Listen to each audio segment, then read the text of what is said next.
Harga emas naik pada perdagangan bursa karena meningkatnya kekhawatiran inflasi mengurangi selera risiko dan mendorong permintaan untuk logam mulia atau safe haven.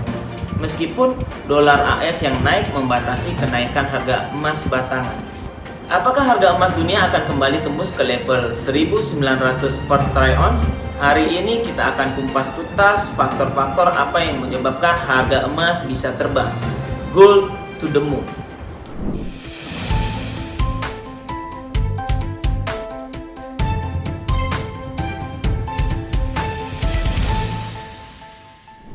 Perlu kita ketahui terlebih dahulu, emas adalah aset yang paling aman di dunia. Kenapa? Pertama, jauh dari yang namanya inflasi dan nilainya tetap stabil, bahkan harga tiap tahunnya selalu mengalami penaikan seperti gambar berikut. Ini adalah gambaran pergerakan harga emas dari 10 tahun terakhir, di mana bisa kita lihat condong mengalami bullish atau trennya naik. Pergerakan yang paling signifikan terjadi pada tahun 2020. Faktor utama yang menyebabkan harga naik karena lonjakan kasus COVID-19 di kala itu, membuat kekhawatiran para investor menjadi besar. Nah, ini membuat mereka beralih ke aset yang paling aman, yaitu safe haven, sehingga permintaan yang meningkat membuat harga emas lebih tinggi. Krisis energi global telah mengancam prospek ekonomi dan mengipasi ketakutan inflasi, mendorong beberapa investor menuju aset yang lebih aman. Menurut analis Commerzbank Daniel Bresman, ada lebih banyak penghindaran risiko pasar dan emas diuntungkan dari itu, ditambah dengan kekhawatiran inflasi dan pendinginan ekonomi global. Inflasi di Amerika Serikat kembali menjadi perhatian, sebab tingginya inflasi saat ini diprediksikan bisa berlangsung lama, bukan sementara saja. Oleh karena itu, Bank Sentral Amerika Serikat, The Fed, bisa jadi akan terpaksa menaikkan suku bunga agar inflasi tidak lepas kendali. Nah, dampaknya bisa besar sebab laju pertumbuhan ekonomi bisa terhambat, apalagi jika pasar tenaga kerja mulai melemah lagi.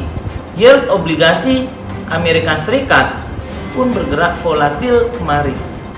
Treasury tenor 10 tahun sempat melesat ke atas 1,6%, tetapi setelahnya malah berbalik turun dan mengakhiri perdagangan di 1,5%. Atau turun 2,9 basis poin dari penutupan perdagangan hari sebelumnya. Kenaikan yield artinya pelaku pasar melepas kepemilikan treasury, sebab ada ekspektasi suku bunga akan dinaikkan, sehingga yield yang rendah menjadi kurang menarik. Saat yield berbalik turun, artinya kembali ada aksi beli. Hal ini bisa menjadi indikasi pelaku pasar cemas atau outlook perekonomian ke depannya, dan memilih bermain aman di aset safe haven. Dampak penurunan yield treasury tersebut, dolar AS kemarin jeblok 0,46% dan berlanjut hingga hari ini. Rupiah pun sukses menguat, sempat menyentuh 14.150 rupiah pagi tadi, yang merupakan level terkuat dalam 6 bulan terakhir. Pemerintah AS kemarin melaporkan inflasi yang dilihat dari Consumer Price Index atau CPI di bulan September dilaporkan tumbuh 0,4% dari bulan sebelumnya. Lebih tinggi dari hasil polling Reuters terhadap para ekonom sebesar 0,3%. Sementara itu, dibandingkan September 2020, inflasi melesat 5,4% lebih tinggi dari pertumbuhan bulan Agustus 5,3% year on year. Inflasi tersebut merupakan yang tertinggi dalam 13 tahun terakhir. Menurut Edward Moya, analis di pasar Oanda, pasar kini melihat inflasi tinggi akan bertahan lebih lama, bukan sementara. Dan ini kemungkinan akan memaksa The Fed menaikkan suku bunga lebih cepat seperti yang diperkirakan pelaku pasar.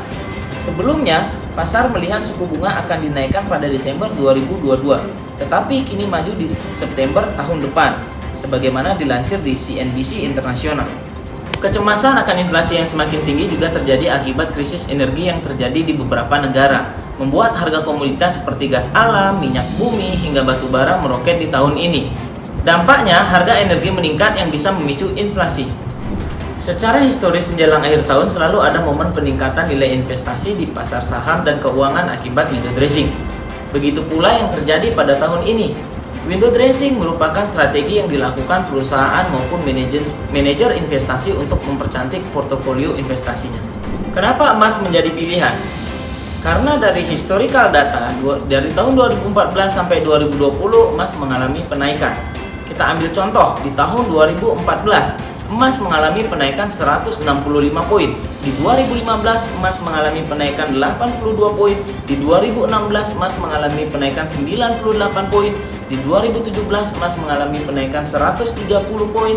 Di 2018 emas mengalami penaikan 105 poin. Di 2019 emas mengalami penaikan 153 poin. Serta di tahun 2020 emas juga mengalami penaikan 130 poin.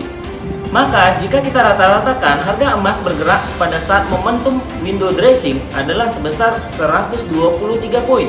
Jadi bisa kita ambil kesimpulan di momentum window dressing harga akan mengalami penaikan sebanyak 123 poin atau peluang kita sebesar 123 juta per satu lot. Tapi banyak analis yang memperkirakan pelemahan harga emas saat ini adalah hal yang wajar dalam perdagangan pasar global. Para analis menganggap ini menjadi peluang untuk membeli emas di saat harga rendah atau harga murah. Karena harga emas diprediksikan masih berpotensi menguat ke level 1.900 per troy ounce bahkan 2.000 per troy ounce di awal tahun depan. Itulah analisa pergerakan emas kali ini. Semoga bermanfaat. Sampai bertemu di analisa lainnya. Dan salam profit solid people.